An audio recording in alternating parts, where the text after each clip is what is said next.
jadi di sini kita akan belajar sama-sama tentang alat reproduksi wanita. Alat reproduksi wanita itu dibagi menjadi dua bagian. Jadi yang pertama itu bagian luar dan bagian dalam. Di bagian luar juga terdiri atas beberapa bagian. Yang pertama ada mons pubis. Mons pubis adalah bantalan lemak tempat tumbuhnya rambut pubis.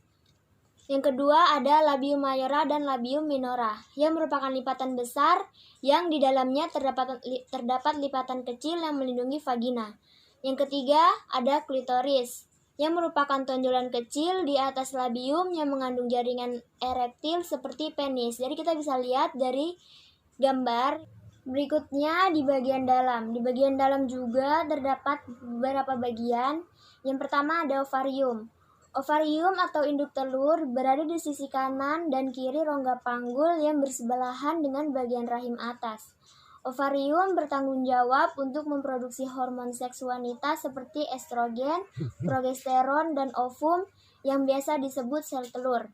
Jadi ovarium itu terdapat sepasang dan berfungsi menghasilkan ovum serta hormon kelamin wanita.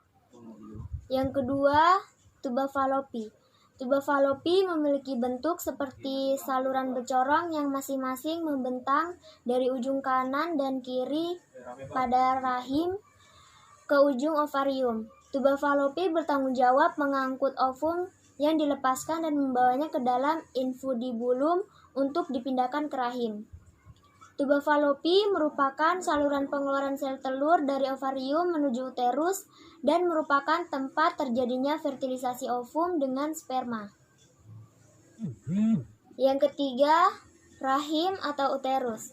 Rahim atau uterus adalah tempat di mana embrio ditanamkan dan kemudian tumbuh. Bagian ini menyelimuti dan mendukung janin yang sedang berkembang. Yang keempat ada vagina. Salah satu fungsi vagina adalah sebagai jalan keluar darah saat menstruasi dan jalur lahir bayi saat persalinan. Tanggung jawab utamanya adalah sebagai terowongan bagi sperma berenang menuju rahim dan tuba falopi untuk pembuahan.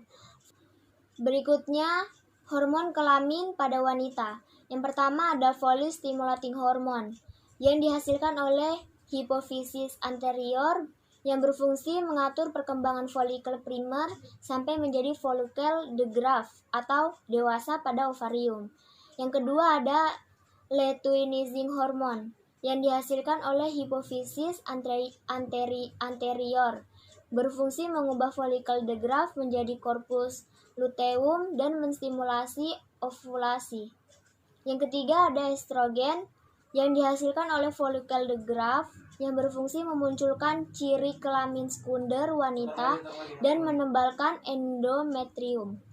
Yang keempat ada progesteron yang dihasilkan oleh corpus luteum yang berfungsi mempertahankan endometrium untuk persiapan kehamilan. Jadi itu tadi pembahasan tentang alat reproduksi wanita.